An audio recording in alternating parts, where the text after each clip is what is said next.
अगर आप भी घर पे केक तैयार करना चाह रहे हैं और आपको नहीं पता कि कौन सी क्रीम यूज़ करनी है, कौन सा शुगर सिरप इस्तेमाल करना है और कितनी क्वांटिटी में क्या चीज़ इस्तेमाल करनी है, तो ये वीडियो आपके लिए है। तो जी हाँ व्यूअर्स, कल मैंने आपको ये केक स्पंज तैयार करना सिखाया था जो कि बेहद सॉफ्ट और मॉइस्ट बन के तैयार हुआ था। तो यहाँ पे मैं इसकी नीचे वाली लेयर भी काट लूँगी पतली सी, और ऊपर से भी इसकी ये वाली जो लेयर है इसे रिमूव कर दूँगी। और यहाँ पे देखिए कितना सॉफ्ट केक स्पंज चाहिए। यहाँ पे आप इसकी सॉफ्टनेस चेक करें ज़रा। अच्छा, जिन्होंने कल वाली वीडियो वॉच नहीं की वो जल्दी से जाके कल वाली केक की वीडियो वॉच करें। इसमें मैं आपको ये केक स्पंज बनाना सिखा रही हूँ। लिंक मैं डिस्क्रिप्शन में डाल दूँगी इस केक स्पंज की वीडियो का। तो पहले आप केक स्पंज बनाना सीख लें, जो कि मैंने आपको बहुत आसान तरीके से बगैर ओवन के बनाना सिखाया था। तो यहाँ पे देखिए जी, केक को मैंने 3 इक्वल लेयर्स में कट कर लिया था। अब केक को सॉक करने के लिए सबसे पहले हम शुगर सिरप तैयार करेंगे। तो उसके लिए मैंने लिया था 1 and 1/4 कप पानी, यानी कि सवा कप मैंने पानी लिया है। उसके अंदर 2 टेबल स्पून भर के मैंने चीनी डाल दी है। अच्छी तरह से इस चीनी को इस पानी के साथ मिक्स कर लेंगे, तो ये तैयार हो जाएगा जी हमारा शुगर सिरप, जिसके साथ हम केक को सॉक करेंगे। तो अब हम क्रीम को व्हिप कर लेते हैं जी। तो बहुत सारे लोग पूछते हैं कौन सी क्रीम यूज़ होती है केक के लिए। तो ये देखते हैं, डब्बा आप देख लें, विपी विप विपिंग क्रीम है, मैं ये यूज़ करती हूँ, या फिर फ्रॉस्टी भी अच्छी है। बस ये दोनों ब्रांड ही मैं यूज़ करती हूँ, इसलिए मुझे इन दोनों का आइडिया है कि ये दोनों अच्छा वर्क करते हैं। आप भी कोशिश करें कि ये तकरीबन हर डिपार्टमेंटल स्टोर से इजीली मिल जाती है। ना हो तो आप बेक हाउस से ऑनलाइन मंगवा सकते हैं, उनकी वेबसाइट पे जाके आप सर्च कर लें तो आपको वहाँ से भी मिल जाती है। अच्छा, ये देखिए जी, ये मेरी क्रीम का डिब्बा बिल्कुल एंड हो रहा था, तो मैंने सारी की सारी क्रीम ही निकाल ली है। तकरीबन 250 ग्राम के करीब ये क्रीम थी, जो कि मैंने डिब्बे में से सारी निकाल ली है। और ये मैं आपको नया बॉक्स सिखा रही हूँ। ये देखिए इस तरह का होता है ये। तो ये क्रीम यूज़ होती है जनाब केक के लिए। आपने कभी भी जो डेयरी मिल्क वाली या मिल्क पैक वाली जो डिब्बे वाली क्रीम होती है ना, जिसे डेयरी क्रीम बोलते हैं, जो क्रीम चाट वगैरह बनाने के लिए हम यूज़ करते हैं, सैलड्स में यूज़ करते हैं, उसके साथ केक की फ्रॉस्टिंग ना तो होती है, ना आपने करनी है, ना ही वो विप होती है। तो ये होती है जनाब नॉन डेयरी विपिंग क्रीम, जो कि केक की फ्रॉस्टिंग के लिए यूज़ होती है। ये बॉक्स देख लें आप लोग। विपी विप में यूज़ करती हूँ। उसके अलावा एक और ब्रांड है फ्रॉस्टी, ये दोनों अच्छा रिजल्ट देते हैं, दोनों का टेस्ट भी अच्छा है। इसके अलावा मैं कोई तीसरा यूज़ नहीं करती, तो इसलिए मैं इन दोनों के बारे में ही आपको बता सकती हूँ। यहाँ पे देखिए थोड़ी सी क्रीम मैंने आपको निकाल के भी दिखा दी है कि ये किस कंडीशन में है। अब मैं इसको व्हिप करना स्टार्ट करूँगी। तो यहाँ पे देखिए बीटर की स्पीड बिल्कुल लो है, यानी 1 नंबर पे चला के मैं इसे बीट करना स्टार्ट किया है मैंने। थोड़ा सा मैंने बीट किया है, 1 से 2 मिनट, इसे थोड़ी सी ये फ्लफ़ी होना स्टार्ट हो गई है। तो अब मैं बीटर की स्पीड को तेज़ कर दूँगी और फुल स्पीड पे बीटर को चलाते हुए मैं इसे व्हिप करना स्टार्ट करूँगी।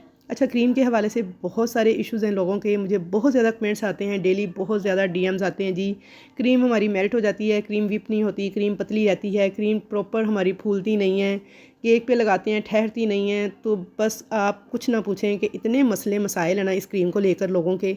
उसकी रीज़न ये है कि आप लोग क्रीम ही ठीक यूज़ नहीं करते। कुछ लोग तो जो डब्बे वाली क्रीम है, जिसे हम कहते हैं डेयरी क्रीम, जो क्रीम चाट सैलड्स के लिए यूज़ होती है, उसी को विप करते रहते हैं, तो वो कभी भी विप नहीं होती। हमेशा आपने विपिंग क्रीम इस्तेमाल करनी है। उसके अलावा ये कि अब आप देखते जाएँ, मैं क्रीम को विप कर रही हूँ और ये देखिए ये फूलना स्टार्ट हो गई है, फ्लफ़ी होना शुरू हो गई है। अब आपने मेरी बात को गौर से सुनते जाना है। अगर आप चाहते हैं ना कि आपके क्रीम के सारे मसले मसाइल जो हैं वो ख़त्म हो जाएँ, तो ये देखिए जी, क्रीम इस तरह जब फ्लफ़ी होना स्टार्ट हो जाए तो इसका मतलब ये बीट होना स्टार्ट हो गई है। लेकिन यहाँ पे ना क्रीम का भी कलर वाइट है, बॉल का भी कलर वाइट है, तो मैं आपको ठीक से दिखा नहीं पा रही थी।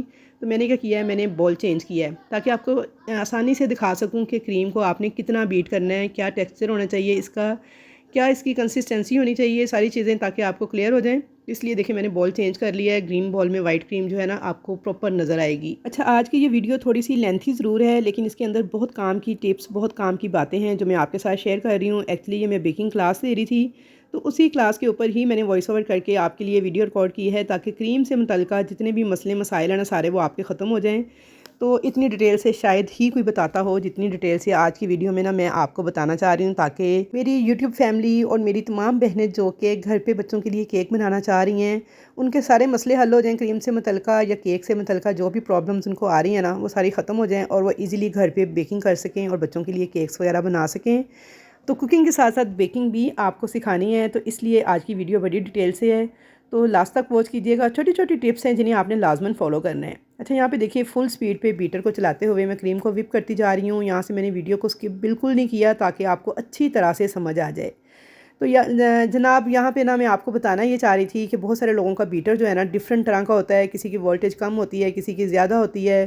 तो आपके पास जौन सा भी बीटर है ना, बस आपने क्रीम को व्हिप करते जाना है फुल स्पीड पे बीटर को चलाते हुए। ये छोड़ दें कि बीटर कितने वोल्टेज का है कितने का नहीं, बस आपने बीट करते जाना है यहाँ तक कि क्रीम आपकी बिल्कुल थिक हो जाएगी, इतनी फ्लफ़ी हो जाएगी ना। और बिल्कुल देखें यहाँ पे ये वाली कंसिस्टेंसी आने तक आपने क्रीम को विप करते जाना है। तो तकरीबन 6 से 7 मिनट लग जाते हैं जनाब क्रीम को इस कंसिस्टेंसी में आने तक। तो ये देखिए क्रीम ना अब ब्लेड्स के साथ इकट्ठी होना स्टार्ट हो गई है, और मैं जब बीटर को चला रही हूँ तो मेरे हाथों पे ज़ोर लग रहा है, मुझे फ़ील हो रहा है कि मैं किसी हार्ड चीज़ के अंदर बीटर चला रही हूँ। जबकि स्टार्ट में बीटर बड़ी आसानी से चल रहा था, जब क्रीम पतली थी, जब क्रीम प्रॉपर विप नहीं थी। तो आपको अपने हाथों के दबाव से ही पता चल जाना चाहिए। और ये देखिए मैं अब बीटर को उठा रही हूँ तो बॉल भी साथ उठ गया है। ये देखिए इतनी जान आ गई है क्रीम के अंदर। तो ये है जनाब प्रॉपर क्रीम विप होने की निशानी, और प्रॉपर क्रीम ऐसे विप होती है। ये देख लें आप, मैंने बीटर को उठाया और बॉल ऊपर उठ गया है। मैं बिल्कुल भी देखें क्रीम कैसे ब्लेड्स के साथ लगी हुई है। तो जब इस तरह की क्रीम आपकी विप होगी ना, तो यकीन करें कभी भी केक के ऊपर से मेल्ट होकर नीचे नहीं गिरेगी, और कभी भी ऐसा नहीं होगा आप कहेंगे जी हमारी क्रीम जो सी बह बह के नीचे आ रही है, मेल्ट हो रही है, केक पे टिक नहीं रही। जितने भी आपकी प्रॉब्लम्स हैं वो सारी ख़त्म हो जाएंगी। आपने क्रीम को इतना विप करना है जैसे आपको ये नज़र आ रहा है। अब मैंने ब्लेड साफ़ करने हैं तो मैं खाली ब्लेड उनसे ना वो चला रही हूँ मशीन को थोड़ा ऊंचा करके, ताकि ये साफ़ हो जाए। और ये देखिए जी स्पैचुला से लगा के देखिए मैं इसे हिला रही हूँ, तो क्रीम टच से मस नहीं हो रही। इवन कि देखिए मैंने बॉल उल्टा कर दिया है, तो क्रीम अपनी जगह पे कायम दायम है। तो ये कंसिस्टेंसी आने तक आपने क्रीम को विप करना है। तो यकीन करें आपकी क्रीम बहुत अच्छी तरह से केक पे टिक जाएगी। अच्छा ये है सर्दी का मौसम, इसलिए क्रीम को मैं नॉर्मल टेम्परेचर पे ही विप कर रही हूँ, क्योंकि ठंडा मौसम है तो टेम्परेचर का कोई इशू नहीं है। सर्दियों में क्रीम को विप करना बहुत आसान होता है।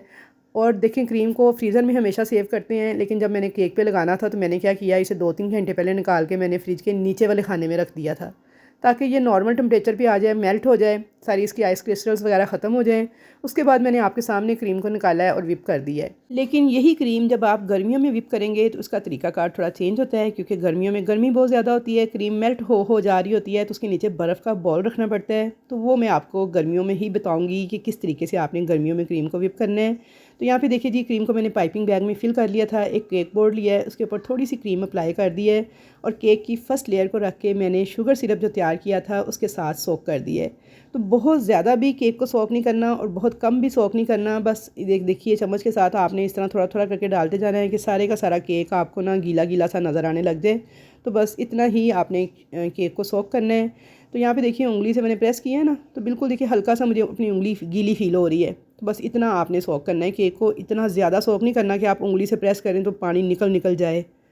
अच्छा जी, तो यहाँ तक वीडियो थी बड़ी डिटेल के साथ। तो अब देखिए मैंने केक की ऊपर पाइपिंग बैग के साथ क्रीम को अप्लाई किया है इस तरह से, और लेवल कर लिया है इसे पैलेट नाइफ़ के साथ।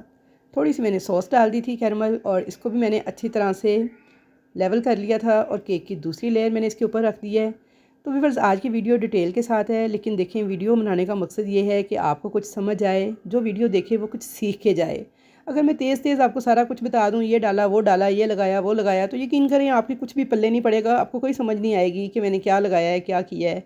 तो जो स्पेशली न्यू हैं, जो नई बेकिंग सीखते हैं, नया काम शुरू करते हैं, या घर पे नया केक बना रहे होते हैं ना, तो उन्हें यकीन करें हर बात में कन्फ्यूजन हो रही होती है। तो इसलिए इन तमाम कन्फ्यूजन्स को दूर करने के लिए मैंने ये डिटेल्ड वीडियो बनाई है। और इस स्टेज पे अगर आपको ये वीडियो ज़रा भी अच्छी लग रही है तो प्लीज़ वीडियो को लाइक कर दें, शेयर कर दिया करें ग्रुप्स के अंदर डिफरेंट, और अच्छा सा एक कमेंट करके बताया करें कि कैसी लगी आपको ये वीडियो, आया आपके लिए हेल्पफुल साबित हो रही हैं या नहीं, कुछ सीखने को मिल रहा है नहीं। थोड़ी कंजूसी से काम ना लिया करें, आप लोग अप्रिशिएट किया करें। अप्रिशिएट करने से ही, आपकी अप्रिसिएशन से ही मुझे अंदाज़ा होता है कि जनाब आपको कुछ समझ आ रही है, कुछ सीख रहे हैं आप लोग। अच्छा यहाँ पे देखिए जी मैंने केक की तीनों लेयर्स को आपको दिखा दिया है, सोक भी किया है और क्रीम भी लगाई है। तो देखिए शुगर सिरप मैंने पूरा बनाया था, जो सवा कप वो पूरा आ गया है हमारे 2 पाउंड की केक को, ख़त्म हो गया था, मैंने आपको दिखा दिया है। और यहाँ पे आखिरी लेयर को भी मैंने सोक किया है। अब इसको मैं थोड़ा क्रम कोट कर दूँगी क्रीम लगा के इस तरीके से, ताकि इसके सारे क्रम्स वगैरह जो हैं वो कवर हो जाएँ। उसके बाद जनाब मैंने पाइपिंग बैग में क्रीम भरी है, भरने के बाद इसको फ़ाइनल कोट कर रही हूँ। तो बस अब आप देखते जाएँ कि मैं कैसे फ़ाइनल कोट कर रही हूँ। तो मैंने पहले बहुत सारी वीडियोस के अंदर फ़ाइनल कोट करना आपको डिटेल के साथ सिखाया हुआ है, लेकिन फिर भी यहाँ पे आप देखते जाएँ कि जनाब ये देखें केक के ऊपर मैंने फ़ाइनल कोट कर लिया था। अब यहाँ पे ये बड़ा एस्थेटिक सा केक था जनाब, ये मेरा ऑर्डर वर्क था, और जो ऑर्डर आया था ना मुझे उसके ऊपर कुछ इस तरह की शेडिंग थी जो आपको नज़र आ रही है। लेकिन अगर आप सिंपल केक बनाना चाह रहे हैं तो बस आपने फ़ाइनल कोट करने तक केक को कंप्लीट कर लेना है, और इसके ऊपर जैसी मर्ज़ी आप नोज़ल वर्क कर लें, डेकोरेशन कर लें, आर्टिफिशियल फ्लावर्स के साथ कर लें।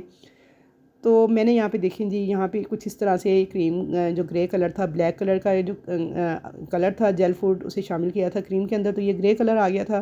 और इसके साथ मैंने इस किस्म का थोड़ा सा इसके ऊपर ये डिज़ाइन बनाया था, थोड़े टॉपर्स बनाए हुए थे जो मैंने इस तरह से इसके ऊपर अरेंज कर दिए थे। और ये थी जी केक की फ़ाइनल लुक।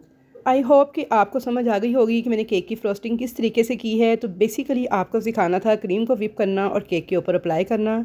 तो जो केक को मैंने सिंपल फाइनल कोट किया है ना, तो वहाँ तक आप इसे इजीली फॉलो करके बना सकते हैं। उसके बाद फॉन्डेंट वर्क और बाकी जो चीज़ें हैं ये आपको आएंगी जी प्रैक्टिस के साथ। अच्छा जी, तो विंटर वेकेशंस आ रही हैं, तो इसमें मैं ऑनलाइन बेकिंग क्लासेस जो हैं वो स्टार्ट कर रही हूँ। हर क्लास की अलग से फ़ीस होगी, तो आप कंटेक्ट कर सकते हैं जी। ये नंबर आपको स्क्रीन पे नज़र आ रहा है, ये बिज़नेस व्हाट्सअप है, ऑर्डर टेकिंग के लिए है। इस पर आपने कोई आलतू फालतू बातें नहीं करनी, सिर्फ आपने ये बताना है कि आपने कौन सा केक बनाना सीखना है। आपको उसकी फ़ीस बता दी जाएगी और ऑनलाइन क्लास आपको प्रोवाइड कर दी जाएगी। चलें जी, अब मुझे इजाज़त दीजिए। अल्लाह हाफिज़।